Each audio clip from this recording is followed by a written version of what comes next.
Hello అండి, ఈరోజు మనం గుత్తికొండ బెలం చూడబోతున్నాం. ధ్యానానికి మరియు ఆధ్యాత్మిక సాధనకు అనువైన ప్రదేశాలు, మై ఫేవరెట్ ప్లేసెస్ అనే వీడియో సిరీస్లో ఇది రెండవ వీడియో. గుత్తికొండ బెలం పల్నాడు జిల్లా పిడుగురాల మండలంలో ఉంది.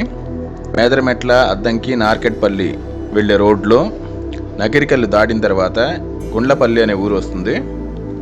ఈ గుండ్లపల్లి నుండి నకిరికల్లు, గురజాల వెళ్ళే రూట్లో గుత్తికొండ గ్రామం వస్తుంది.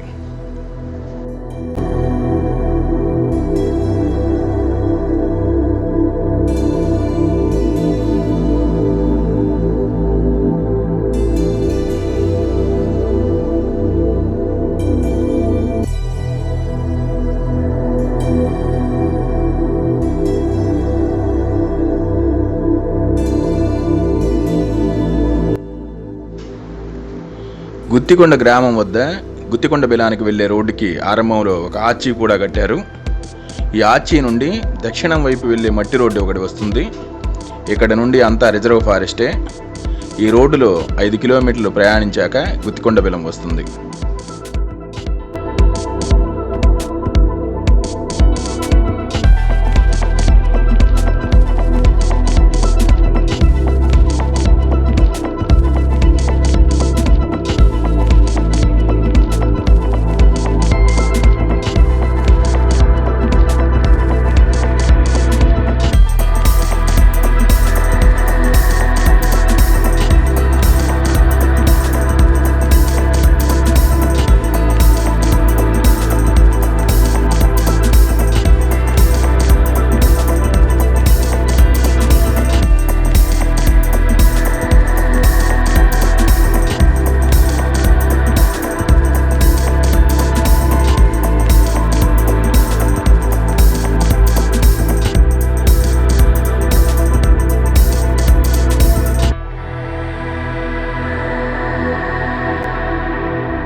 ఇప్పుడు మనం గుత్తికొండ బెలానికి వచ్చామండి.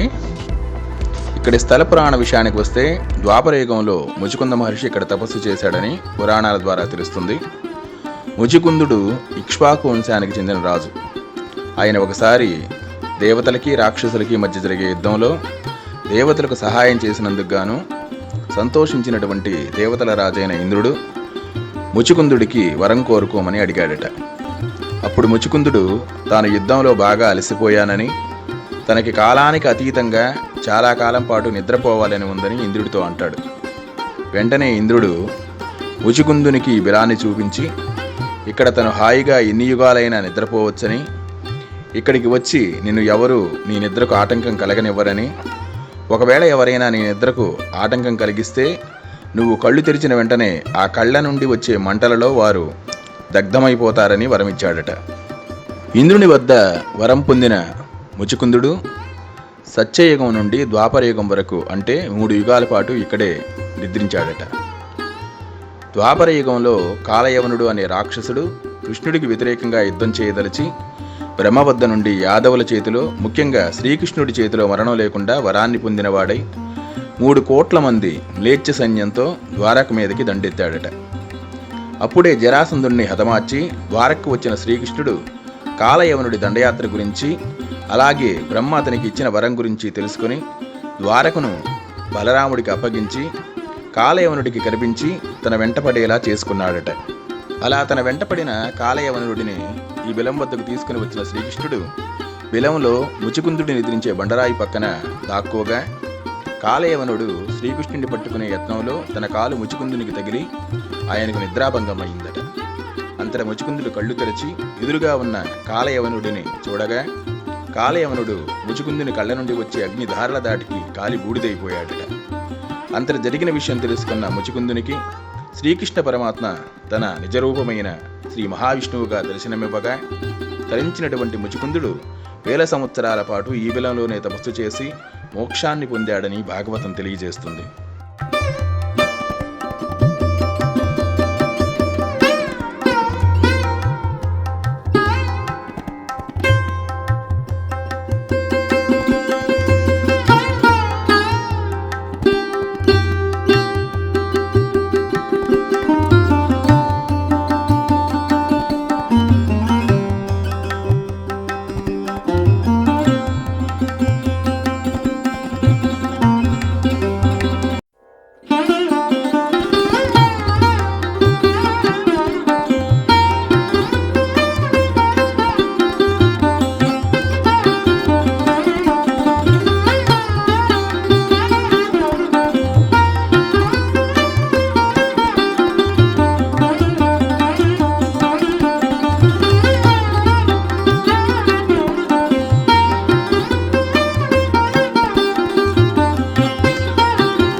ఈ బిలం యొక్క ఆరంభంలో ఉన్న శివలింగాన్ని చీకట మల్లేశ్వరునిగా పిలుస్తారు. కార్తీక మాసంలో ఇక్కడ విశేష పూజా కార్యక్రమాలు జరుగుతాయి. ఈ బిలంలో ఉన్న జలధారలలో స్నానం చేస్తే కాశీలో గంగలో స్నానం చేసిన ఫలితం వస్తుందని ఇక్కడ భక్తుల నమ్మకం. ప్రతి ఏడాది ఆషాఢ శుద్ధ ఏకాదశి నాడు ఇక్కడ బిలమహోత్సవం పేరుతో పెద్ద ఎత్తున ఉత్సవాలు నిర్వహిస్తారు.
ఈ గుత్తికొండ బిలంలో 101 సొరంగాలు ఉన్నాయి.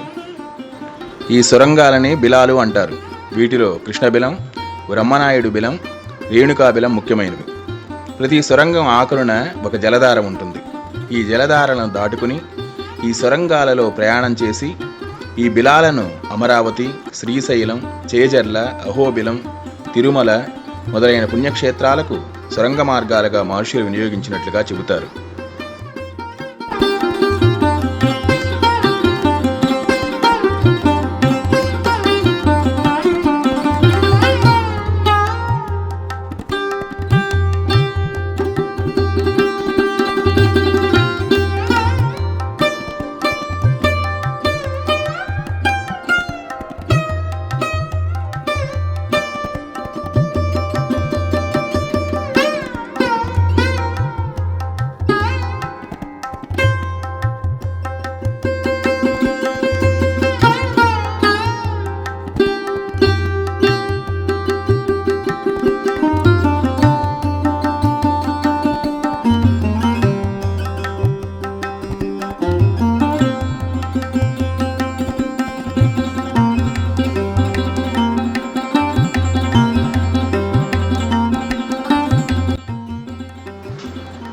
తర్వాతి కాలంలో పల్నాడు యుద్ధానంతరం పల్నాటి బ్రహ్మనాయుడు ఈ బిలంలోనే తపస్సు చేసుకుంటూ తన చివరి రోజులలో ప్రశాంత జీవనం గడిపినట్లు చారిత్రక ఆధారాలు దొరికాయి.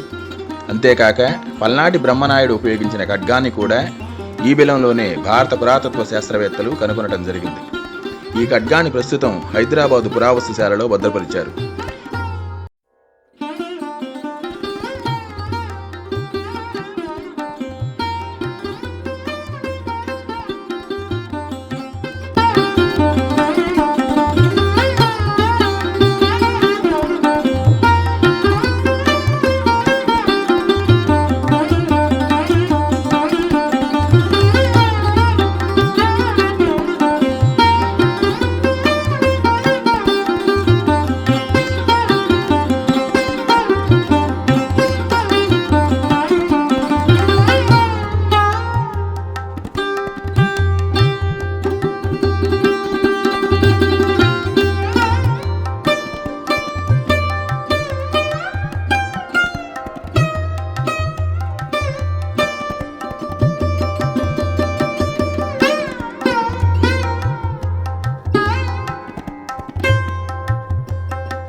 ఇక ఇక్కడ ఉండటానికి వసతి విషయానికి వస్తే బిలం వద్ద అనేక రూములను అద్దెకి ఇవ్వడం జరుగుతుంది.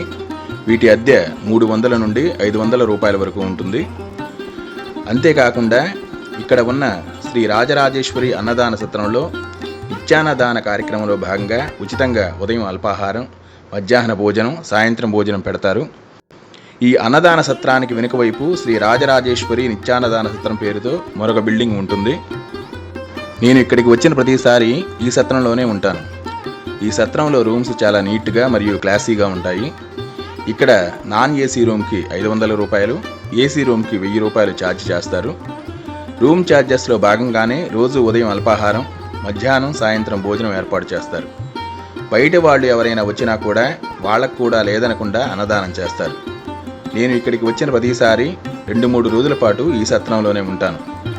ఇక్కడ కూడా మొబైల్ సిగ్నల్స్ సరిగ్గా అందవు. బిలంలో కానీ లేదా నేను ఉన్న బిల్డింగ్ టెర్రస్పై కానీ లేదా బిలం ఉన్న కొండపై కానీ ఎక్కడైనా మనం మెడిటేషన్ లాంటి సాధన చేసుకోవచ్చు. ఎలాంటి డిస్టర్బెన్స్ ఉండదు. ఈ గుత్తికొండ బిలం ఆవరణలోనే అనేక ఇతర ఉపాలయాలు కూడా ఉన్నాయి. వాటిలో ముఖ్యమైనది శ్రీ రాజరాజేశ్వరి అమ్మవారి ఆలయం. ఈ ఆలయంలో దసరా నవరాత్రులు వైభవంగా నిర్వహిస్తారు.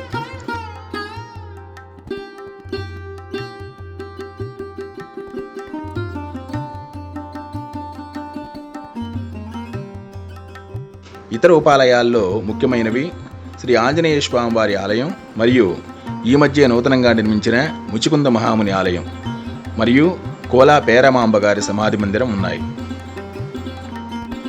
మై ఫేవరెట్ ప్లేసెస్, నాకు నచ్చిన ధ్యానానికి మరియు ఆధ్యాత్మిక సాధనకు అనుకూలమైన ప్రదేశాలు అనే వీడియో సిరీస్లో సిద్ధేశ్వరం మొదటి వీడియో కాగా ఈ గుత్తికొండ బెలం రెండవది.